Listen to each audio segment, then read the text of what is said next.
여러분들께서는 삼천당제약과 GLP-1 관련 자료들을 볼 때마다 약간 외계어처럼 들리셨을지도 모릅니다. 저 역시 지금까지는 그랬습니다. 오늘 열심히 그린 그림들로 정말 어린아이들도 이해할 수 있을 정도로 아주 쉽게 기본 개념과 삼천당제약의 당뇨 비만 치료제를 깔끔하게 설명드리겠습니다. 시청자 여러분들의 시간은 소중하니 바로 본론으로 들어갑니다. 바이오 산업에서 말하는 의약품은 크게 원료의약품과 만재의약품으로 나뉩니다. 그런데 원료의약품은 바로 투여할 수 없기 때문에 환자에게 사용할 때는 그림과 같은 만재의약품을 사용합니다. 오늘의 논의 주제인 만재의약품은 약국에서 구매할 수 있는 우리에게도 친숙한 일반 의약품과 처방전이 필요한 전문 의약품으로 나뉩니다. 방금까지는 좀 방대한 범주였지만 지금부터가 중요합니다. 그 다음으로 전문 의약품은 화학적으로 합성된 합성의약품과 생물학적인 방법으로 만들어진 바이오 의약품으로 나뉩니다. 바이오 의약품은 생물학적이라는 개념을 보시면 직관적으로 아실 수 있듯이 단백질이나 펩타이드를 주성분으로 합니다. 삼천당제약의 당뇨 비만 치료제는 바이오 의약품입니다. 그런데 합성의약품과 바이오 의약품에는 각각 이렇게 세 가지 타입이 있는데 복잡하게 생각하실 필요 없습니다. 첫 번째로 신약은 최초 개발한 오리지널 의약품으로 잠시 후에 말씀드리겠지만 엄청난 시간과 비용이 들어가는 임상시험을 통과해야 하고 그래서 그 대가로 개발에 성공할 경우 독점권을 받습니다. 두 번째로는 이 독점 판매 기간이 끝나면 카피약이 나오게 되는데 이게 합성의약품에서는 복제약, 제네릭이고 바이오 의약품에서는 바이오 시밀러라고 부릅니다. 고생한 원작자에게 주는 독점권도 좋지만 인류의 발전과 행복을 위해 특허가 종료되고 나면 카피약을 만들 수 있는 권한이 다른 기업에게도 생깁니다. 바이오 의약품은 생물학적인 방법으로 만들어지다 보니 합성분자 복제약 제네릭과 같이 100% 똑같을 수가 없어서 비슷하다는 뜻으로 시밀러라는 표현을 씁니다. 세 번째로 개량 신약 바이오 베터는 오리지널 신약을 베이스로 뭔가를 개선하거나 변형하여 만든 새로운 약물입니다. 특히 바이오 베터는 이름에서 아실 수 있듯이 기존 오리지널 바이오 의약품보다 더 나은 성능을 제공하는 약물을 말합니다. 이렇게 오리지널보다 개선한 플러스 알파의 부분은 재차 특허로 보호받게 됩니다. 그런데 합성의약품의 종류는 일반적인 경구용부터 시작해서 다양하지만 대체로 바이오 의약품은 단백질이기 때문에 그냥 먹게 되면 위에서 소화가 되어버리고 생체 이용률에 문제가 발생합니다. 따라서 대부분의 바이오 의약품은 주사제 형태입니다. 주사제 형태는 흡수율이 높고 효과가 안정적이지만 일단 자주 맞기에는 굉장히 아프기도 하고 편의성이 크게 떨어집니다. 이러한 불편함 때문에 최근에는 리벨서스라고 하는 주사제가 아닌 먹는 바이오 의약품이 나오기도 했습니다. 삼천당제약 에스페스 기술력의 핵심 중 하나는 바로 강력한 이 먹는 바이오 의약품 기술입니다. 일반적으로 바이오 기업들이 약을 새로 출시하려면 후보 물질을 탐색하고 쥐를 사용하는 비임상 시험을 지나 바로 그림과 같이 임상시험 단계를 거쳐야 합니다. 일상은 안전성을 확인하기 위해 건강한 성인들 소수를 대상으로 진행하지만 임상 2상부터는 실제 환자를 대상으로 진행하며 일상을 통과한 의약품 기준 31%로 성공 확률이 매우 낮습니다.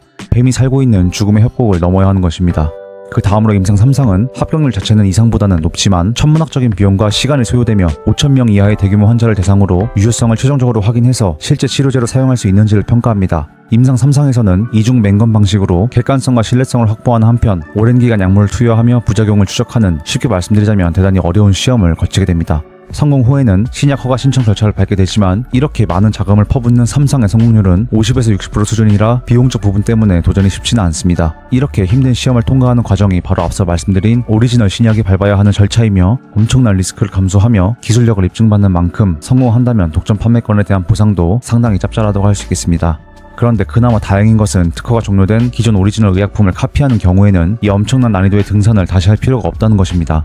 BE 스터디라고 하는 생물학적 동등성 시험만 통과하면 됩니다. BE 스터디에서는 오리지널과 제네릭 의약품이 동일한 효과를 가지는지만 검증하면 되며 성공 시 제네릭 의약품은 오리지널과 거의 같은 효과를 내면서도 훨씬 저렴하게 공급할 수 있게 됩니다.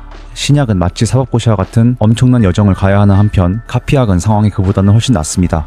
또 마지막 개량 신약의 경우도 플러스 알파 부분을 검증받아야 하기 때문에 등산을 해야 하는데 개량 신약이 하는 등산은 오리지널 의약품보다 난이도가 훨씬 낮기도 합니다. 그렇다면 지금까지 이러한 개념을 가지고 오늘의 주제인 당뇨 비만 치료제를 함께 보겠습니다. 우리가 맛있는 아이스크림을 먹게 되면 GLP-1과 GIP라는 인크레틴 호르몬이 분비됩니다. 특히 GIP보다는 GLP-1이 글루카곤을 억제하여 혈당 상승을 막고 위 배출 속도를 지연시켜 포만감을 유지시킨다는 점에서 체중 감량 효과가 매우 큽니다. 우리 몸에서 분비되는 GLP-1 자체를 늘리기는 어렵기 때문에 GLP-1을 모방한 GLP-1 수용체, 작용제들이 당뇨 비만 치료제로 널리 사용되고 있습니다. 이해를 위해 GLP-1을 파란 사각형의 호르몬으로 표시하겠습니다. GLP-1의 작용을 모방하는 작용제의 초기 버전으로는 엑세나타이드와 리라글로타이드가 있습니다. 용어가 외계어처럼 복잡한데 이것도 다 이해하시기 쉽게 잠시 후에 정리해드리겠습니다. 엑세나타이드는 GLP-1과 동일성이 떨어져서 다소 쭈글쭈글합니다. 반면 리라글로타이드는 GLP-1과 아미노산 서열이 97% 동일하다는 점에서 빅토자, 싹센다라는 초기형 비만 치료제의 작용제로 사용되었습니다. 특히 싹센다는 초기 비만 치료제 시장을 독점한 엄청난 제품이었습니다. 그런데 리라글루타이드는 반감기가 13시간으로 매일 한 번씩 계속 주사바늘 꽂아야 하고 이는 여간 아프고 불편한 것이 아니었는데 이에 노보노디스크에서는 세마글루타이드라는 작용제를 개발합니다. 세마글루타이드는 반감기가 165시간으로 약 일주일 동안 효과를 볼 수 있고 체중 감량 효과 면에서도 리라글루타이드를 압도하는 데이터를 보여줬고 이는 일론 머스크도 맞았다는 스테디셀러 위고비에 사용되었습니다. 심지어 노보노디스크에서는 주사가 아닌 리벨서스라는 먹을 수 있는 세마글루타이드를 개발함으로써 이미 싹센다로 3배 이상 폭등한 주가를 재차 5배씩 띄우며 전세계 비만 치료제 시장을 집어삼키게 되었습니다. 그런데 세마글루타이드의 시대는 영원하지 않았습니다. 바로 미국의 초거대 바이오 기업 일라이 릴리가 티리제파타이드를 개발하며 덴마크 노보노디스크를 맹추격합니다. 티리제파타이드는 GLP-1뿐만 아니라 GIP까지 작용하며 아쉽게도 경구용, 즉 리벨서스와 같이 먹을 수는 없다는 단점이 있지만 세마글루타이드보다 훨씬 강력한 효과가 있습니다. 더 좋은 성분임은 맞지만 여전히 먹을 수 없다는 단점으로 티리제파타이드는 세마글루타이드를 완벽히 대체하지는 못하고 강력한 경쟁자 정도로 주목받고 있습니다. 결론적으로 정리하면 제가 표시한 바와 같이 GLP-1 작용제의 역사는 리라, 세마, 티리제로 정리할 수 있겠습니다. 그런데 삼천당 제약의 에스페스 비만 당뇨 치료제 개발 전략을 보시면 티리제파타이드를 당뇨 비만 치료제 계량 신약에 넣어놨습니다. 특히 티리제파타이드 계량 신약의 경우는 기존 오리지널 신약이 일주일에 한 번씩 주사를 꽂아야 하는 불편함을 주 2, 3회 먹을 수 있게 획기적으로 개선하겠다고 합니다. 리라글루타이드도 하루에 한 번 아프게 주사를 꽂아야 하는 고통을 주 2, 3회 먹을 수 있도록 개선합니다. 인슐린 주사도 많게는 하루에 3번 주사를 꽂아야 하는 심한 고통을 이제는 먹을 수 있게 개선합니다. 삼천당 제약은 의약품 원료를 경제적으로 조달할 능력이 있고 경구용 치료제 분야에 있어 강력한 기술력을 가지고 있기 때문에 이러한 계량신약 분야에서 두각을 나타내고 있습니다. 그런데 선대인 소장님 말씀처럼 티리제파타이드는 좀 이상합니다. 티리제파타이드는 일라이 릴리가 오랜 기간 특허를 갖고 있고 앞서 말씀드린 사법고시와 같은 임상시험을 통과하며 일라이 릴리가 힘들게 만든 오리지널 신약 성분입니다. 리라는 이미 물질 특허가 끝났고 세마는 26년 물질 특허가 끝나지만 일라이 릴리의 티리제는 물질 특허가 2039년이 돼서야 종료됩니다. 그런데 앞서 말씀드린 바와 같이 세마에는 없는 GIP 작용성까지 갖춘 강력한 티리제파타이드는 아쉽게도 계속 주사를 꽂아야 하는 단점이 있습니다. 따라서 주사를 꽂는 젯바운드나 마운자로는 여전히 노보노디스크의 세마글루타이드 기반 먹는 리벨서스에게 편의성 면에서 밀립니다. 결국 일라이 릴리는 티리제라는 너무 좋은 성분을 가지고 있지만 먹게 만들 수가 없고 삼천당 제약은 먹게 할 수는 있는데 티리제파타이드라는 좋은 성분은 일라이 릴리가 특허를 가지고 있는 상황인 것입니다. 서로에게 없는 것들을 서로가 가지고 있기 때문에 사측에서는 적극적으로 부인하며 심지어 모든 IR을 차단하고 있지만 선 소장님처럼 당연히 출연해볼 수 있는 것입니다. 만약 티리제파타이드 기술력을 가졌지만 먹을 수 없는 젯바운드, 마운자로의 아쉬운 2%를 삼천당 제약의 에스페스 기술력으로 먹을 수 있게 뚫어준다면 이는 삼천당 제약에게는 강력한 성장 모멘텀이 될 수 있습니다. 노보노디스크가 우위를 점하고 있는 당뇨 비만 치료제 시장을 일라이 릴리의 티리제파타이드가 확실히 빼앗을 수도 있는 것이고 1등 공신 역할을 한 삼천당 제약에게도 천문학적인 실적이 발생할 수 있는 것입니다. 마운자로는 여전히 맞으려면 아프고 번거로운데 경구용으로 주에 2-3번 먹을 수 있게 바꾼다면 이는 엄청난 혁신입니다.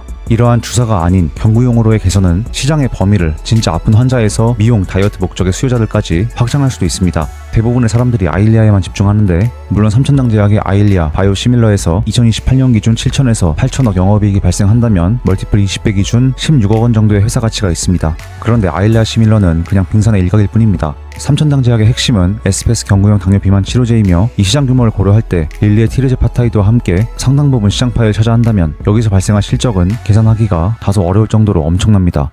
또한 여기서 끝이 아닙니다. 경구용 세마는 생물학적 동등성 시험만 끝나면 내년도 3분기부터 판매를 시작한다고 하고 물질 특허가 끝난 리라, 세마를 주사를 꽂지 않고 먹을 수 있는 즉 계량 신약 임상을 진행 중입니다. 리라, 세마는 조만간 물질 특허가 끝나긴 하지만 스낵프리라는 제형 특허가 남아있어 경쟁사들은 이 제형 특허를 회피할 수가 없어서 카피약을 만들기가 어렵습니다. 하지만 삼천당 제약은 에스페스 기술력으로 이 제형 특허를 피할 수 있습니다. 또한 원료를 조달할 능력이 있고 경구용 투약 기술에 있어 좀 더 면밀한 추적이 필요하지만 강력한 기술력을 가지고 있는 것으로 확인됩니다. 리라, 세마, 티리제 모두 오리지널보다 저렴함과 동시에 오리지널에서는 불가능하기도 했던 주사제 형식을 경구용으로 바꾼다면 시장을 독차지할 가능성 또한 존재한다고 추론해볼 수 있겠습니다. 저도 2차전지 기업이 아니라서 열심히 추적하던 기업은 아니었으나 잠재력과 그에 따른 업사이드는 4배의 주가 성장이 빙산의 일각인 수준으로 엄청난 것 같습니다. 다만 자주 말씀드리지만 이렇게 계량 신약 임상을 통과해서 경구용 당뇨 비만 치료제를 만든다거나 혹은 티리제파타이드 기반 경구용 치료제를 파트너사와 함께 만드는 등의 장기 플랜은 장기 투자가들을 고려할 정보입니다. 현재 삼천당 제약은 추세적으로 트레이딩을 걸어볼 수도 있겠지만 기본적으로 이러한 정보들을 기반으로 투자를 하시겠다고 하면 차분한 마음으로 변동성에 대처하시기 바라겠습니다. 즉 하루 이틀 내지는 주 단위로 계속 시세를 모니터링할 것이라면 저명한 트레이더들의 이론을 따르시는 편이 승률이 높지만 이러한 밸류에이션을 기반으로 투자를 하신다면 이러한 단기적인 태도는 오히려 독이 될 수 있습니다. 저는 주로 2차 전지를 다루지만 삼천당제약 그리고 공부해볼 바이오 기업들은 추가적으로 자료들을 체크하면서 채널과 주간지를 통해도 자료를 공유하도록 하겠습니다. 그렇다면 오늘 영상은 여기서 마무리하며 혹시 구독과 좋아요 한 번씩 눌러주시면 제 이러한 공부 자료들을 가장 빠르게 받아보실 수 있습니다. 애청자 여러분들 언제나 항상 건강 조심하시고 오늘도 행복한 하루 보내시길 바라겠습니다. 감사합니다.